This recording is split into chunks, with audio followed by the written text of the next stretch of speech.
Hello everyone, and welcome to today's lesson on how to soundproof existing walls. So if you have a bedroom or a garage or any room that is already finished and you're wondering, I want to soundproof these walls, but they are fully done and I don't want to tear them out, then this video is for you. I'm going to go over exactly how to build your soundproof walls, and you will walk away knowing exactly what you need to do. Before we jump in, I want to let you know that I have a free soundproofing workshop. So if you are looking to do a full soundproofing job in your house or in your backyard, then this is for you. You will have a fully completed design of exactly how to build your soundproof studio after this workshop. You can check that out at soundproofyourstudio.com. That is soundproofyourstudio.com. All right, let's jump into the video. So I'm going to start out by just telling you, yes, you have to do some construction. I am so sorry to be the harbinger of bad news that, this is just one of those things where you can't simply just layer more sheetrock on top of your walls and expect it to be soundproof. You can't even build a second wall, a double wall with a 1-inch air gap away, and leave the existing sheetrock on there. So I hate to say it, but that is the truth. And if you try to do that, I'll explain in this video why it won't work. So there are two soundproof wall designs that I like to use. There are many other ways to build soundproof walls, and I will go over those in future videos, but these two I think are the best and they work well, and I did them in my own home studio design, so I know that they work. The first one is the one I would recommend, and it gives you the most soundproofing possible out of any wall design, and this is what is known as the double wall system. So what you're going to do here is you're going to actually take your existing wall down to the studs. This means removing all the drywall. You can save the drywall if you want because it could be useful, and I'll talk about that in a second, but you're definitely going to have to demo the wall down to the studs, and you can also leave the insulation in place and not have to buy a new insulation if it's still in good shape. If your wall does not have insulation, you will need to add that, and I'll explain that in a second here. Once you take down your walls to the studs, then what you're going to do is measure 1 inch out from the base stud, the base plate of your wall, and build a second wall with that 1-inch air gap. Then what you're going to do is put insulation in between both walls. So the insulation will actually fill the gap between both walls, which is not a big deal. And then you're going to layer a layer of drywall on top of your new wall. So that's going to be 5/8 inch thick drywall, the heaviest drywall you can buy. And then you're going to put some green glue on the back of your second layer. I really like green glue. Some people are against it on YouTube, I've noticed, but I think it's a good product, and I do believe that it will enhance the soundproofing of your wall. So I recommend putting green glue on the back. And then what you're going to do is just place that second layer of drywall on top of the first layer of drywall with the green glue and screw that in. It's good to stagger. So if your first layer of drywall was vertical, then you would want to put your second layer horizontally, or vice versa, just so that your seams don't line up. Lastly, you would go about sealing all the edges around your wall with acoustic caulk. That means the floor, that means this where the wall meets the ceiling and where your two walls meet in the corners. Just make sure all those seams have acoustic caulk so that there's no air seeping in around the edges of the wall. Lastly, you would go ahead and mud and tape your drywall like you normally would, sand it down, and apply your paint. So, in a nutshell, that is how the double wall system works. Now, the reason why you can't just build a second wall and leave your first wall the way it is based on this diagram right here. So if you notice on the far left, we have your basic wall. And this wall will give you an STC rating of 33. So this is a wall with no insulation in it, just like a wall that might be in the middle of your home that does not need to be insulated from the outside. And STC, for those of you who don't know, means sound transmission class. And what it refers to is the ability of a wall to reduce the volume of sound passing through it.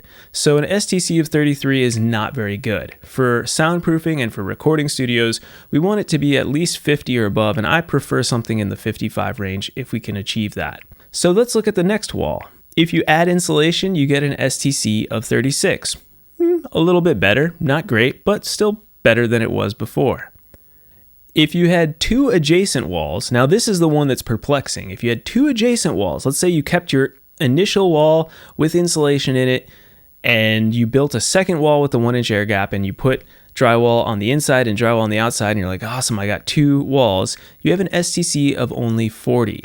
And this is counterintuitive. You would think you have more mass, you have more wall. Why is the STC so low? And this is where soundproofing is not necessarily logical, and you need to base all your decisions off lab-tested data. The science is the truth.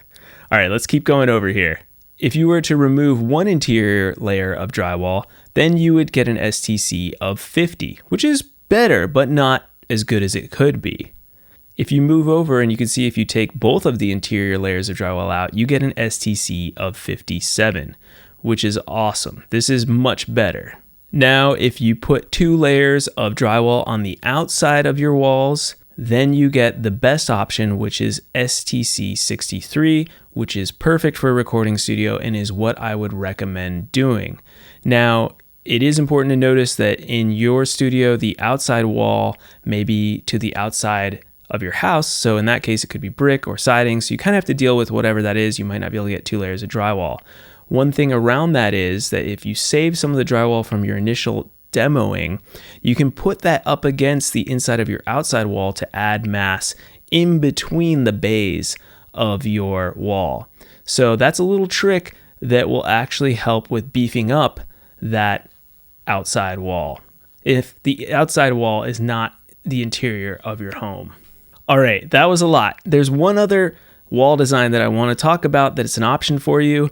If you're short on space, then this second option might be great, and this is called the hat channel system. I really only recommend this if your budget doesn't allow you to buy materials for the double wall system, or if you don't have enough room in your studio and you don't want to lose that 1-inch air gap plus the 4 inches of the stud and the 2 layers of 5/8 inch drywall. So that is going to shrink your room a little bit. So if you want to save some space and maybe a little bit of money, then the hat channel system is for you. It's not quite as soundproof, but it still works great. I ended up using this system on the ceiling of my own home studio, and I'm very happy with it. Basically, what you're gonna do is still take the walls down to the studs in your existing home or in your garage or basement, and you're going to buy what are called IB1 clips. They're acoustic clips, and you're gonna place those on your studs, and then you're going to attach hat channels, which also are known as furring channels. You want to use 7/8 inch furring channel, which will then clip into the IB1 clips. What this does is it detaches the drywall that you're about to attach to these furring channels from the stud wall, therefore reducing sound transmission through the wall. So next, same as you did with your other wall, you're just going to put your first layer of drywall in, you're going to screw it directly into the actual hat channels, not into the wood studs themselves. And then you're going to put green glue on the back of your second layer of 5/8 inch drywall, put that on top, and then finish off your walls with the acoustic caulk around the perimeter, and then mud and tape and all that fun stuff as well on the final layer of drywall. So those are two wall designs that I highly recommend. They've worked well in my studio, and I know that in your studio they will work as well. So in conclusion, it's important to recognize that you cannot simply just add to your existing room without doing some demolition. And I hate to say that, but that is just the truth of soundproofing. It is definitely pretty expensive and it requires some construction, and there's really no way around it. So if you're willing to take that next step and actually go through and learn how to soundproof your studio the right way, then check out my free soundproofing workshop. You can check it out at soundproofyourstudio.com. It is 45 minutes of in-depth teaching that will guide you through every aspect of your design, and you'll walk away with a finished design in hand. All right, New videos every Monday, everybody. New podcast every Monday. If you want to listen on our podcast, Soundproof Your Studio podcast, leave that 5-star review on Apple iTunes podcast. It helps us a lot. And I will see you all next Monday. Thanks so much for the subscribing and ringing that bell and liking and all that good stuff. All right. See ya.